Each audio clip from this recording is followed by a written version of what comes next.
the Environmental Children's Organization. We're a group of 12 and 13-year-olds trying to make a difference. We've raised all the money to come here ourselves, to come 5,000 miles to tell you adults you must change your ways. Coming up here today, I have no hidden agenda. I am fighting for my future.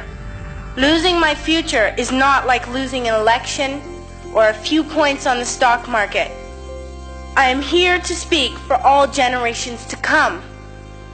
I am here to speak on behalf of the starving children around the world whose cries go unheard, for the countless animals dying across this planet because they have nowhere left to go. I am afraid to breathe the air because I don't know what chemicals are in it.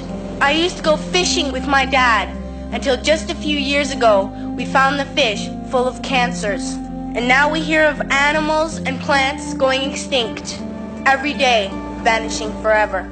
I have dreamt of seeing the great herds of wild animals, jungles and rainforests full of birds and butterflies. But now I wonder if they will even exist for my children to see.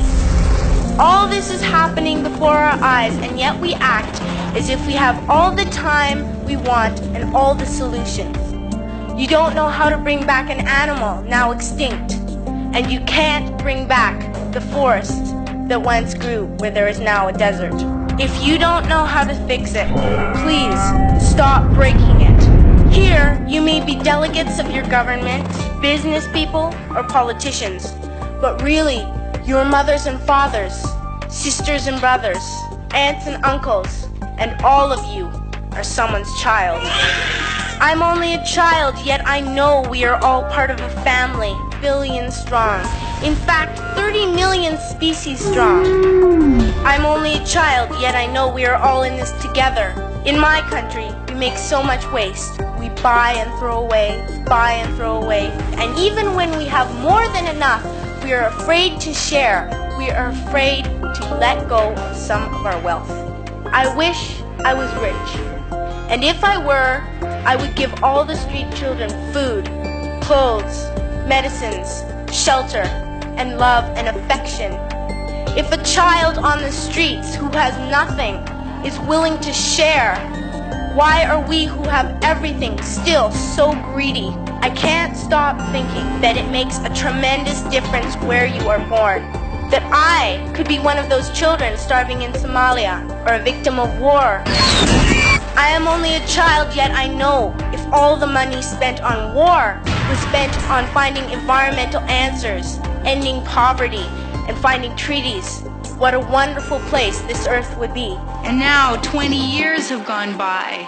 We have not even come close to achieving the sustainable transition that we knew we needed back then. It is clear that the current global meta strategy is to turn everything from nature into profit at a rate and at a scale that dwarfs its opposition. We need nothing short of a massive paradigm shift. At school, even in kindergarten, you teach us how to behave in the world.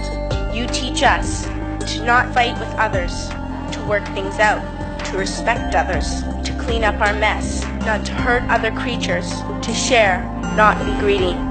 Then why do you go out and do the things you tell us not to do? You are deciding what kind of a world we are growing up in. Parents should be able to comfort their children by saying, everything's going to be all right. It's not the end of the world, and we're doing the best we can. But I don't think you can say that to us anymore. Are we even on your list of priorities? My dad always says, you are what you do, not what you say. Well, what you do makes me cry at night. You grown-ups say you love us, but I challenge you, please, make your actions reflect your words. Thank you.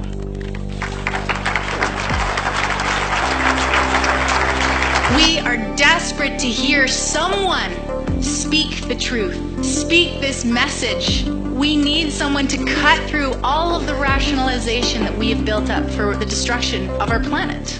And no one can do this better than those with everything at stake, which is our youth. Thank you for saying